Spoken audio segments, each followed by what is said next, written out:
Hi guys, my name is Papa Aaron, and I'm here to show you intervals.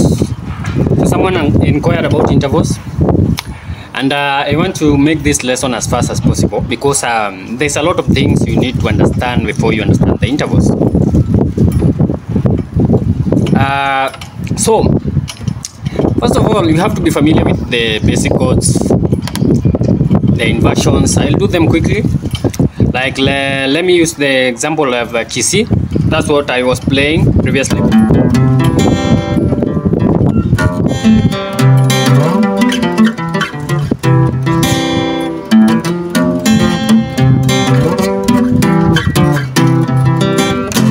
So I want to use key C. Key C, its inversions.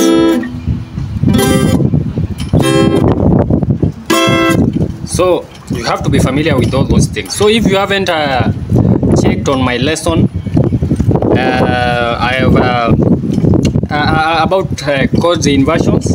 I've done that. Go and check my video. Please watch it and repeat it. Don't watch it once. Watch it often, more and more, because repetition is the first law of learning. So if you don't understand, repeat again the video, repeat again until you get the point. You might think you get the point, but you don't. So that is step one. So you have to be familiar with chord inversions. So if I tell you this is a C, you shouldn't be surprised. If I tell you I'm still in the key C, you shouldn't be surprised. If I tell you I'm still in the key C, you shouldn't be surprised. Like that. If I tell you I'm in key F, you shouldn't be surprised. Oh, that is key F. You see? If I tell you I'm in key what? Key G, you shouldn't be surprised. G.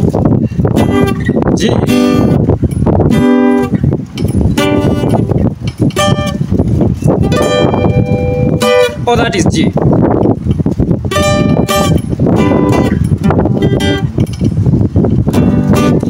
So make sure you are familiar with those things. Then from there, the reason is very simple to understand the intervals in one particular level, but they won't be helpful when you want to use them. You exhaust them completely. So I can show you how the interval works here, but we will not be well until you understand all these things I'm doing. Again, you have to understand scales and their scale or scales position. There are five major, one major scale, but in guitar there are 5 positions. The first position is here.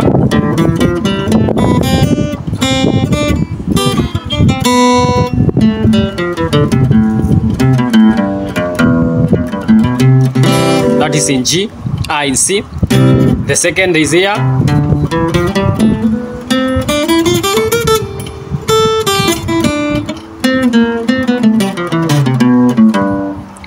There. The third one is here.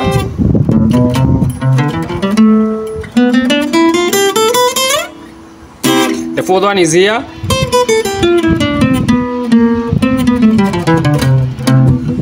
There. And the fifth one. And the end one, and the last one.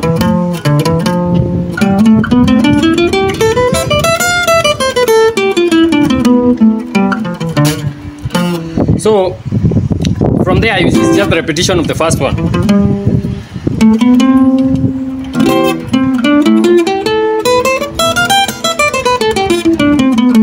So the reason I'll do this to tell you that you need all these things is because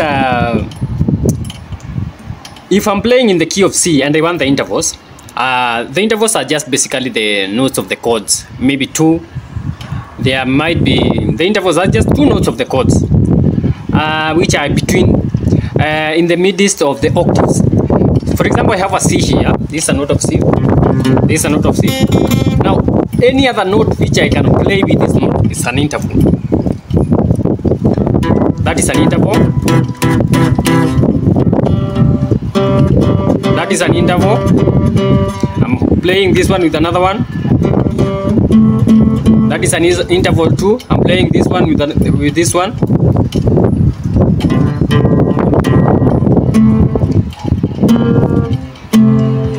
I can decide to play that one, or so there's that one. This one is an octave. There's that one, a 6 with a 7, the note of 7, with a note of 6, with a note of 5, and here with a note of 3. 1, 2, 3, or here with a note of 4. So these two notes, or these two notes, or the fifth one, this one and the fifth one. The fifth one is open here, or the sixth one, or the 7. The 7 is an open, and then the octave. So that is the basic. But imagine I was trying to use all those ones only here. It's very confined. So I rather prefer you understand the entire fretboard, so that you don't have the limitation, or at least understand the scale here, and maybe the F, but not in this position like I was doing in this position. In which position? In this position.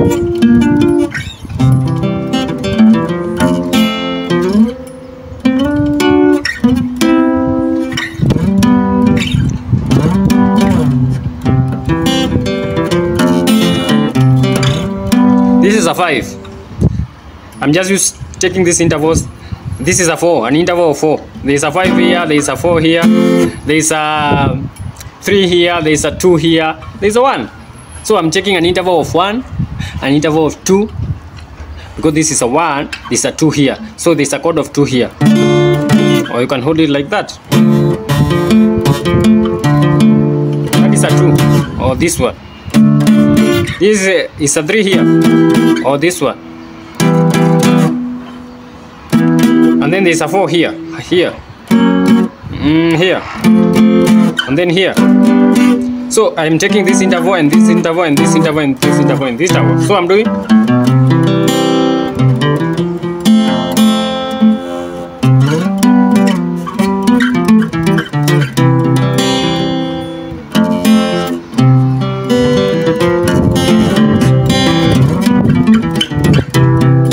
You see?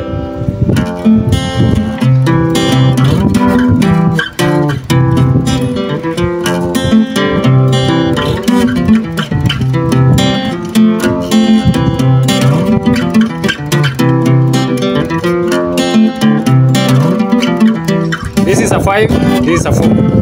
You don't have to use to use these ones. You can use other things. Even you can decide the 5, the 1 should end here.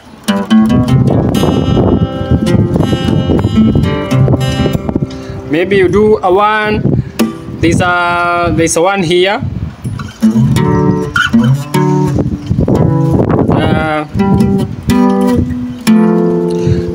If this is a 4, there's a 1 here.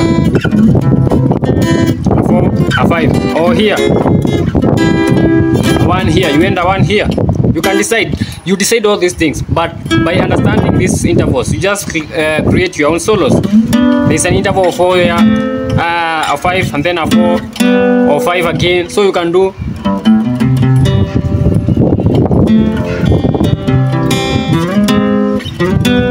You see, there's an interval here, the same like this one. So intervals are created by just understanding the chords and the scales. So there are other intervals like these ones, where you plug this string and this string, which for instance here I told you is a 1 and a what?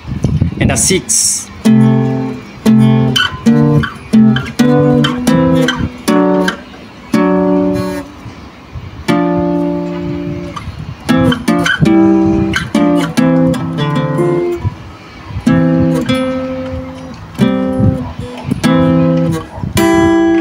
Here, this is a 5, this is a 3. but they're in the chord of 1. This is a 1. So we are just taking 2 notes of the chords. Instead of playing this and all these 3 notes, you take this note and this note. So you do.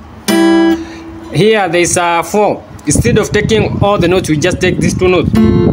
Here there is a 5. You can decide to take these 2 notes or these 2 notes. You have the options. You decide what you want, or the blends that you want to hear.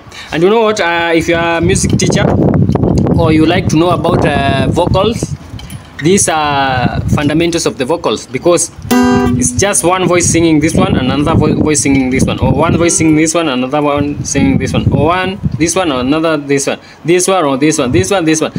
Varieties. So you can be a voice coach by understanding all these tunes and becoming competent with them. So I want you to just do the basics first. Now, what is the point? The point is you understand a chord and one note with another note of the scale, any other note. Like this is a 1, you can play it with a 3. A 2 will not sound well because it's just near. So a 3, a 4, a 5, a 6, or a 7, or the octave, which is a 1 and a 1, or a 3, a 4, a 5, a 6, a 7, a 1. So intervals are just playing one note with another note in the scale. So you have to understand the scale. You see? You have to understand there's a 3 here. 1, 2, 3, there's a 3. So you can be able to use both of them. Or a 4 here. If you want to hear the sound of 4. If you want to hear maybe the sound of 1 or 3, we use these intervals because they are both in chord 1 or chord 3. Chord 4.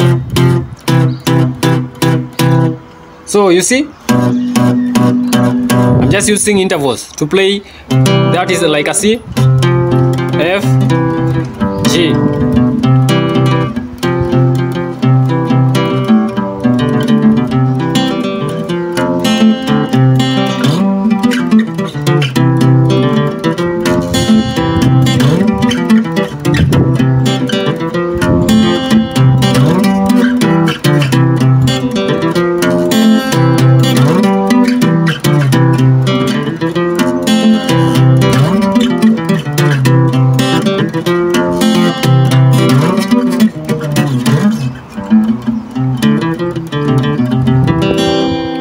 See you, subscribe, share and comment.